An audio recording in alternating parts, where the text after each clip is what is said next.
السلام علیکم دوستو، امید ہے کہ آپ خیر و عافیت سے ہوں گے۔ آج حضرت عمر رضی اللہ تعالی عنہ کا ایک واقعہ ہے جو آپ سے شیئر کرنا چاہتا ہوں۔ خلیفہ ثانی حضرت عمر فاروق رضی اللہ تعالی عنہ نے 24 لاکھ مربع میل پر حکومت کی۔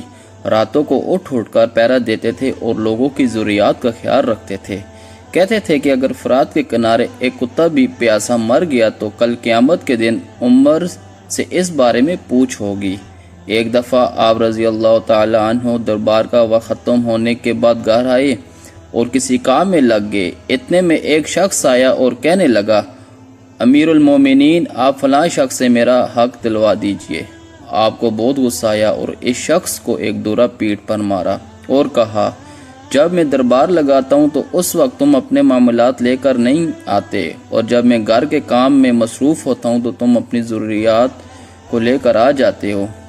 بعد میں آپ کو اپنی غلطی کا اندازہ ہوا تو بہت پریشان ہوئے اور اس شخص کو بلوایا جسے دورہ مارا تھا اور اس کے ہاتھ میں دورہ دیا اور اپنی پیٹھ آگے کی اور کہا، مجھے دورہ مار، میں نے تم سے زیادتی کی ہے۔ وقت کا بادشاہ 24 لاکھ مربع میل کا حکمران ایک عام آدمی سے کہہ رہا ہے، میں نے تم سے زیادتی کی ہے، مجھے ویسی ہی سزا دو۔ اس شخص نے کہا، میں نے آپ کو معاف کیا۔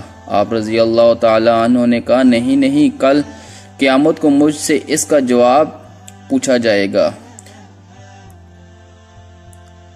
تم نے مجھے دورہ مارو تاکہ تمہارا بدلہ پورا ہو جائے۔ آپ رضی اللہ تعالی عنہ روتے جاتے تھے اور فرماتے تھے، اے عمر، تو کافر تھا، ظالم تھا، بکریاں چراتا تھا، خدا نے تجھے اسلام کی دولت سے مالا مال کیا اور تجھے مسلمانوں کا خلیفہ بنایا، کیا تو اپنے رب کے احسانوں کو بھول گیا؟ آج ایک آدمی تجھ سے کہتا ہے کہ مجھے میرا حق دلوا دو تو اسے دورہ مارتا ہے۔ اے عمر، کیا تو سمجھ بیٹھا ہے کہ مرے گا نہیں؟ کل قیامت کے دن تجھے اللہ کے سامنے ایک عمل کا حساب دینا پڑے گا۔ حضرت عمر رضی اللہ تعالی عنہ اسی بات کو دہراتے بڑی دیر تک روتے رہے۔ انبیاء علیہ السلام کے بعد ایک ایسا عادل حکمران روح زمین پر نہیں۔ اللہ رب العزت ان کے درجات مزید بلند کرے۔ قحط کے دنوں میں کہیں جا رہے تھے، ایک راستے میں ایک بچی پر نظر پڑی تو اپنے ساتھی سے پوچھا، بچی کون ہے؟